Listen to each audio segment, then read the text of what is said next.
Baik, terima kasih Ketua dan Ibu Ketua yang saya hormati, seluruh anggota dan Bapak Ibu Mitra yang hari ini hadir, Pak Menteri beserta jajaran, Dirut yang hadir dari Pupuk Indonesia, Kepala Bulog, Bappenas, RNI, mungkin juga hadir Indofood, dan semua mitra yang tidak bisa saya sebut satu persatu.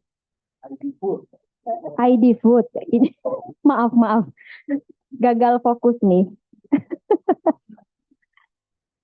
Udah diingatkan, makasih ya Ketua. Sedikit saja dari kami, fraksi Nasdem. Yang pertama, saya ingin menanyakan terkait food loss dan food waste. Ini juga menjadi isu yang sekarang saya pikir tengah booming di masyarakat kita, bahkan dunia juga menyoroti ini. Berkaitan dengan kondisi kita secara nasional dan global, kita saat ini di satu sisi tengah berjibaku dengan ketahanan pangan kita sendiri. Kemudian juga secara global kita diancam krisis pangan. Itu sudah di mana-mana berita. Tapi di satu sisi data yang kita terima, kemudian artikel-artikel juga yang kita baca, itu membuat paradoks gitu. Jadi bertentangan. Indonesia ini mohon maaf kalau salah datanya mau dikoreksi.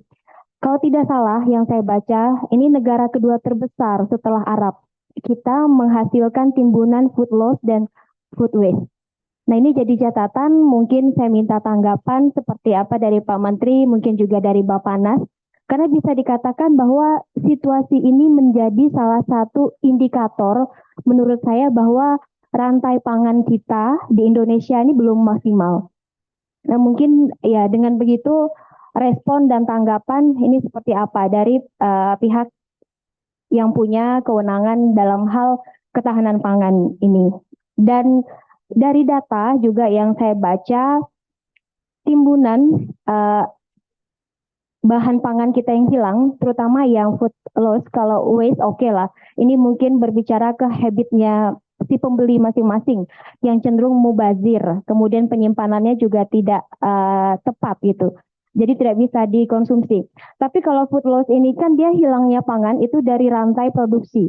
Bahkan sebelum dia ditanam sampai panen, kemudian sampai distribusi. Nah, hilangnya di situ.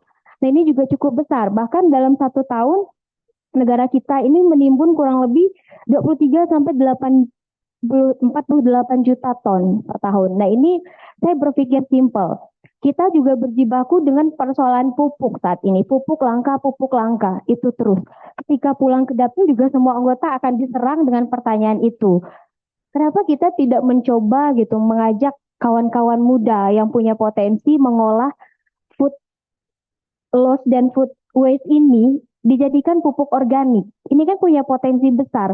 Sudah berapa kita bisa membantu meminimalisir persoalan pupuk. Tapi memang ini tidak mudah, kita akui bersama bahwa tadi dari fraksi Demokrat juga menyampaikan terkait sumber daya manusianya. Memang bisa dikatakan bahwa Indonesia ini masih sangat minim kontribusi petani-petani muda.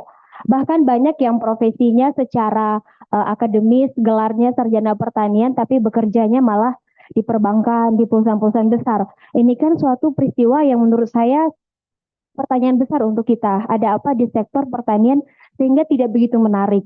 Nah, mungkin kita bisa maksimalkan potensi anak-anak muda ini, apalagi di Kementerian Pertanian ada program kalau tidak salah juga wirausaha muda, kemudian petani magang di Jepang juga ada, mungkin ya Prof. Dedi apakah masih ada sampai sekarang? Saya pikir mereka-mereka yang sudah lulus dari kuliah, dari magang di luar dengan alih teknologi, ilmu pengetahuan teknologi yang jauh lebih canggih di Indonesia, mereka bisa di-challenge ketika pulang ke Indonesia. Jadi apa yang bisa mereka kontribusikan untuk ketahanan pangan kita? Saya pikir ini hal simpel tapi sebetulnya letaknya juga ada di situ.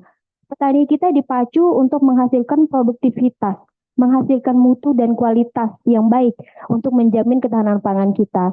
Tapi ya di satu sisi sumber daya manusianya tidak kita perhatikan juga. Tadi disampaikan juga bahwa data petani kita 50 tahun lebih itu rata-rata untuk Indonesia usianya. dan ketertarikan anak muda paling 4%. Bukan kita menganggap petani-petani senior ini tidak berkontribusi maksimal, tidak, tapi melihat urgensinya sekarang sektor pertanian dan melihat target-target nasional dan global kita ini perlu dipacu lebih. Kalau yang senior, yang tua ini kan perlu, kalau kita ajak berlari kencang, mereka tentu juga keteteran dengan sumber daya manusia yang sangat terbatas. Nah, ini saya pikir juga menjadi persoalan serius untuk negara kita.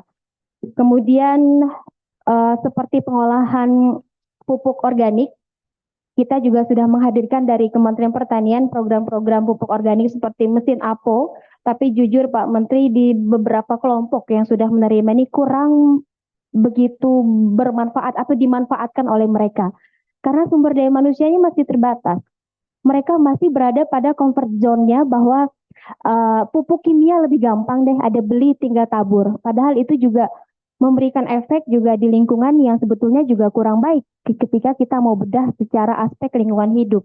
Memang sudah harusnya kembali kepada organik. Tapi posisi seperti itu yang kadang dilema gitu dengan sektor pertanian kita. Saya secara pribadi merasa miris ketika program-program kebijakan dari Kementerian Pertanian dan mitra-mitra yang ada ini sudah begitu baik, tapi implementasi di lapangannya masih minim karena keterbatasan. Yang paling utama menurut saya adalah sumber daya manusianya. Nah, ini perlu yang kita perhatikan bersama. Kemudian yang kedua, terkait DAK, mungkin fraksi Partai Nasdem tidak terlalu banyak mengoreksi, hanya saja kami tetap mengingatkan dan menginginkan ada fokus pada penanggulangan antisipasi kekeringan yang memang saat ini sedang terjadi, anomali cuaca juga. Dan saya pikir juga musim tanam sekarang di berbagai daerah ini sudah amburadul. Contohnya juga di Kalimantan Barat, ini sekarang kalau dikatakan musim kering, di sana sering hujan. Sekarang saat ini hujan dan ada di beberapa titik justru yang banjir. Nah, itu kan anomali cuaca yang luar biasa. Tidak semua daerah itu bisa diadopsikan dengan pola dan kebijakan yang sama. Mungkin nanti perlu dipetakan lebih jauh. Kemudian terkait DAK juga kami menitik beratkan kepada penguatan-penguatan di Balai Penyuluh Pertanian. Kemudian juga kami meminta Kementerian Pertanian untuk mengalokasikan mungkin stok vaksin, vitamin, obat untuk hewan, karena saat ini jangankan hewan, kita aja dengan polusi udara, dengan perubahan iklim yang seperti saat ini juga rentan sakit gitu, kondisi kita tidak sehat, apalagi hewan, muncul pasti banyak penyakit dan hama yang akan terjadi. Jadi kita minta juga supaya pemerintah daerah ini bisa fokus dan konsen ketika terjadi bencana dan serangan-serangan penyakit. Ini tidak semuanya nanti harus ke pusat dulu semuanya, baru bisa gerak di daerah. Nah, ini juga jadi catatan untuk kita bersama. Kemudian untuk El Nino juga secara khusus kami meminta program-program yang kaitannya untuk meminimalisir dan menanggulangi kekeringan bisa dipush lebih cepat realisasinya di dapil masing-masing. Mungkin itu saja Pak Ketua dan pimpinan dari Fraksi Nasdem. Terima kasih.